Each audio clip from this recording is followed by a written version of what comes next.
ఏది ఉన్నా లేకున్నా వరుణ దేవుడి కరుణ మాత్రం కంపల్సరీగా ఉండాల్సిందే. లేకపోతే పంటలు పండవు, తినడానికి తిండి ఉండదు. కాబట్టి నాట్లు వేయడానికి ముందు అన్నదాత ముందుగా చూసేది ఆకాశం వైపు. ఇక సమయానికి వర్షాలు పడకపోతే వరుణ దేవుడి కరుణ కోసం నానాపాట్లు పడుతుంటారు. వరుణ జపాలు, గ్రామ దేవతలకు ప్రత్యేక పూజలు చేస్తారు. కప్పలకు పెళ్లి కూడా చేస్తారు. కప్పకాముడు ఆడతారు. ఇక వరుణ దేవుడికి ప్రత్యేక నైవేద్యాలను సమర్పిస్తారు. ఇలా ఒక్కో చోట ఒక్కో ఆచారాన్ని ఫాలో అవుతుంటారు. అయితే ఈ ఆచారాలు చాలా వరకు వింతగా అనిపించినా వరుణ దేవుడి కరుణను పొందడమే లక్ష్యంగా కొనసాగుతూ ఉండడంతో నేటికి కూడా వాటిని పాటించడం జరుగుతుంది. అయితే ప్రపంచంలోని ఆ 2 గ్రామాలు మాత్రం ఆ వరుణ దేవుణ్ణి ప్రసన్నం చేసుకోవడం కోసం ఏకంగా రక్తాన్ని చిందిస్తాయి.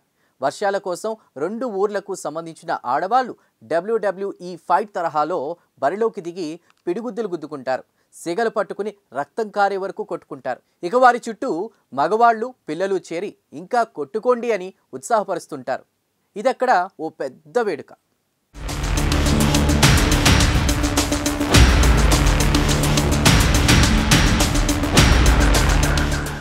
ప్రపంచంలోని ఆ వింత 2 గ్రామాలు మెక్సికోలో ఉన్నాయి.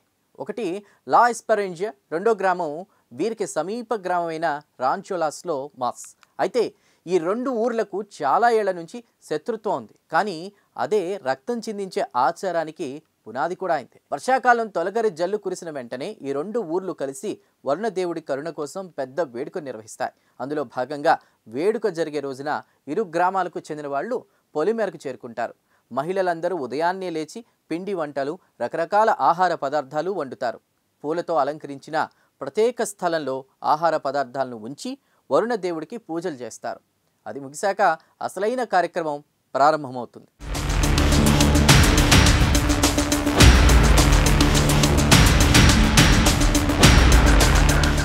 ఇక ఇరు గ్రామాలకు చెందిన ఆడవాళ్లు బరిలోకి దిగుతారు. రక్తం కారేలా కొట్టుకుంటారు. పిడిగుద్దులు గుద్దుకోవడం మొదలు పెడతారు. దీంతో అప్పటి వరకు పూజా కార్యక్రమాలతో ఎంతో మంచి వాతావరణం కాస్త రణరంగంగా మారుతుంది. నువ్వా నేను అన్నట్లుగా కొనసాగుతున్న ఫైట్ను పురుషులు, పిల్లలు, వయస్సు పైబడిన వాళ్ళు చాలా ఎంజాయ్ చేస్తారు. ఇంకా కొట్టమని ఉత్సాహపరుస్తుంటారు. ఇక కొందరు కొట్టుకునే క్రమంలో కారుతున్న రక్తాన్ని బకెట్లో నింపడాన్ని చూసి ఆశ్చర్యం వేస్తుంది. సాయంత్రం వరకు కొట్టుకునే తర్వాత వారంతా ఆనందంగా చిందులు వేయడం మొదలు పెడతారు. గెలుపోటములను పక్కన పెట్టి సమరాలు చేసుకుంటారు. బాణాసంచాలు కాల్చుతారు. అప్పటి వరకు కొట్టుకునే వారంతా అన్నీ మర్చిపోయి చిరునవ్వులతో ఆప్యాయంగా కౌగిలించుకుని వీడ్కోలు పలుకుతుంటారు. దీంతో వేడుకలో సీన్ పూర్తిగా మారిపోతుంది.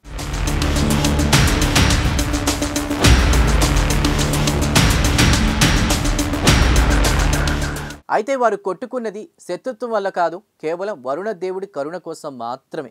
దీంతో ఆ ఫైట్లో సేకరించిన రక్తాన్ని పొలాల్లో చల్లి దుక్కి దున్నడం, నాట్లు వేయడం మొదలు పెడతారు. ఇలా తరతరాలుగా నహువా తెగకు చెందినటువంటి ప్రజలు చేస్తూ వస్తున్నారు. రక్తాన్ని చిందించి పొలాల్లో చల్లితే మంచిగా వర్షాలు పడి పంటలు సమృద్ధిగా పండుతాయి అన్నది వారి ప్రగాఢ విశ్వాసం. దీంతో ప్రతి ఏటా ఈ రక్తాన్ని చిందించే వేడుకను అట్టహాసంగా నిర్వహిస్తుంటారు.